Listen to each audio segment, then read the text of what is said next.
서해 바다의 사막화가 심각해지고 있습니다.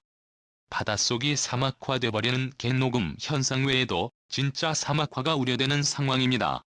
매년 중국에서 불어닥치는 미세먼지와 황사는 한반도의 지속적인 사막화를 야기하고 있습니다. 과도고대 시기의 황사바람은 인체에 미치는 영향이 미미해서 오히려 한반도에 질 좋은 황토를 만들어 윤택한 농사를 짓게 하는데 도움이 되기도 했습니다. 그러나 지금의 황사는 오히려 한반도의 사막화에 영향을 줄 수 있다는 우려가 나옵니다.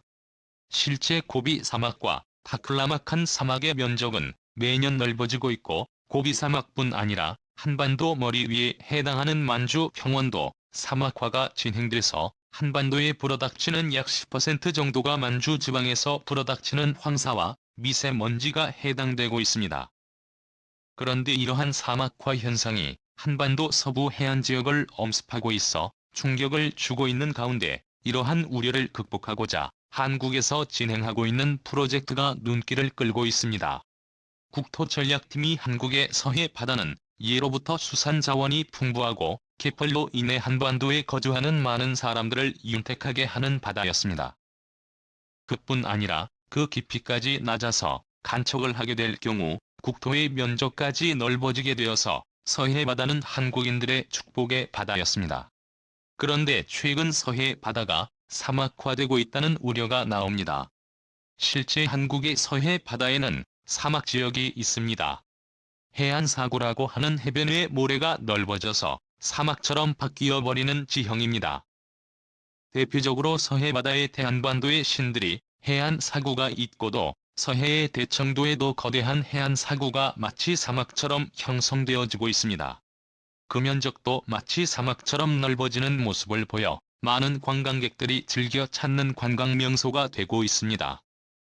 그러나 일각에서는 이러한 사막화 현상이 장기적으로 진행될 경우 서해바다 해안 지역들이 광범위한 사막지대로 바뀌게 될 수 있다는 경고가 나옵니다. 한국 서해 바다의 사막화의 원인 중에는 된 현상이 있습니다.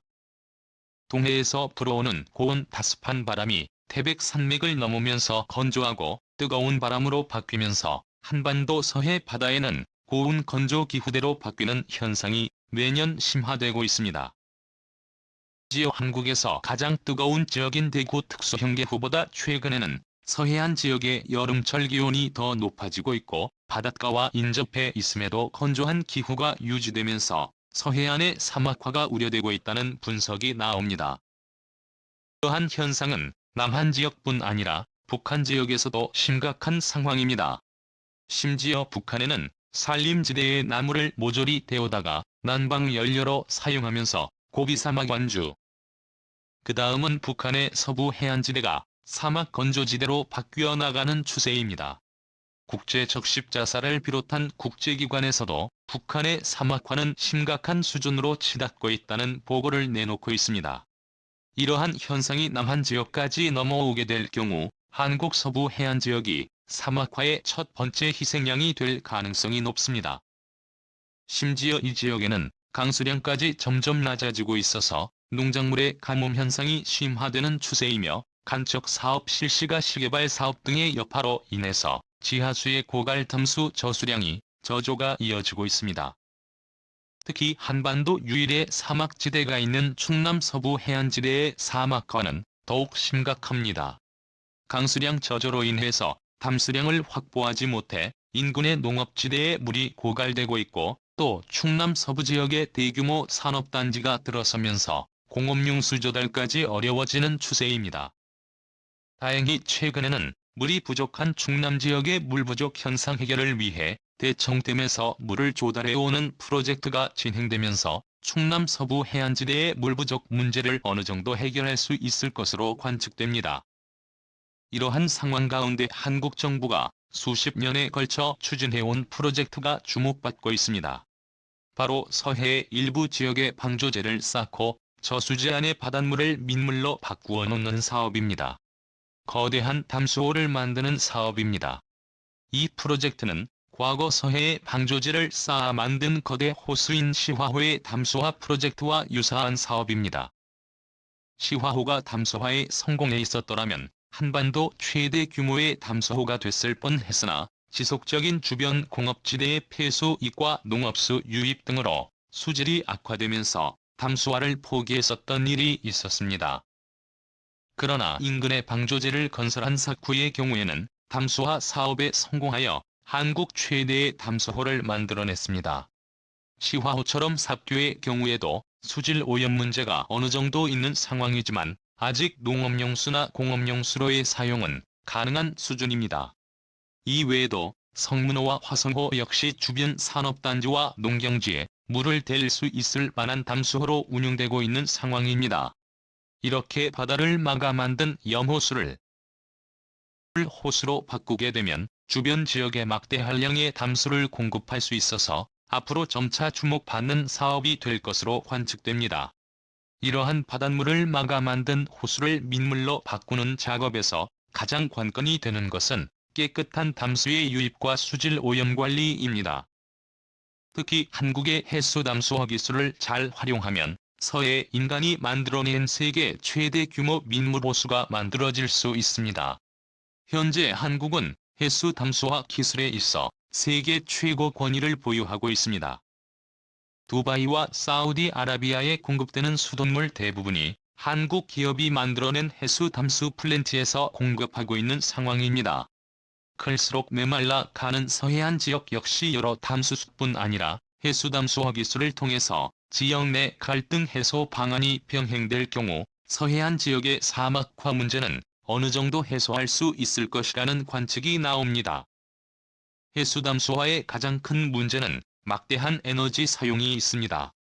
그러나 향후 소형 원자로의 개발 핵융합 에너지 기술이 확보될 경우 해수 담수화의 부담이 없어지는 상황이 만들어지게 됩니다.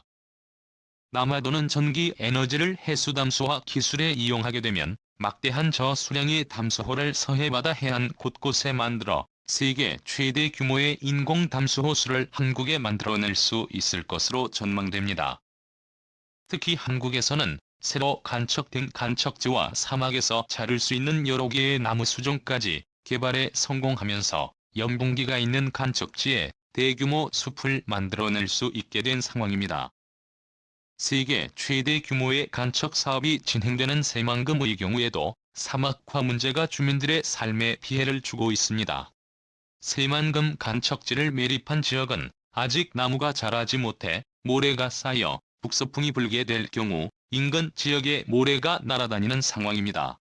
심지어 소금기와 모래가 같이 날아드는 바람에 인근 농작물 피해뿐 아니라 해서 녹화에 성공한 산림지대까지 황폐화될 우려가 생기고 있는데요.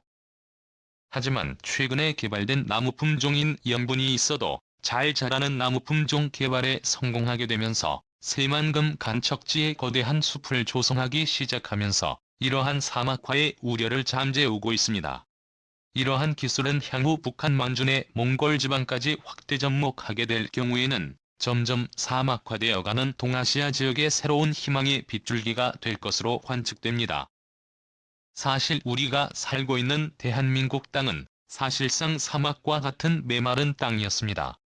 그러나 60년대 70년대를 거치면서 세계에서 가장 성공적인 조림 기술과 치수 사업을 통해서 막대한 양의 담수를 저장할 수 있는 국토로 반세기 만에 리모델링을 성공했습니다. 이에 세계 산림학회뿐 아니라 관련 해외 전문가들은 한국인들은 지구의 영웅들이다. 한국의 산림 녹화는 기적이다라고 칭송을 하고 있는 상황입니다. 안타깝게도 급속한 서해안 지역의 개발과 간척 사업, 무엇보다 중국에서 불어닥치는 황사와 미세먼지는 한국 서해안의 사막화를 촉진하고 있는 가운데 과연 과거 반세기 동안 일환했던 대한민국 국토의 기적을 다시 읽어낼 수 있을까요? 시청해주셔서 감사합니다. 대한민국 만세!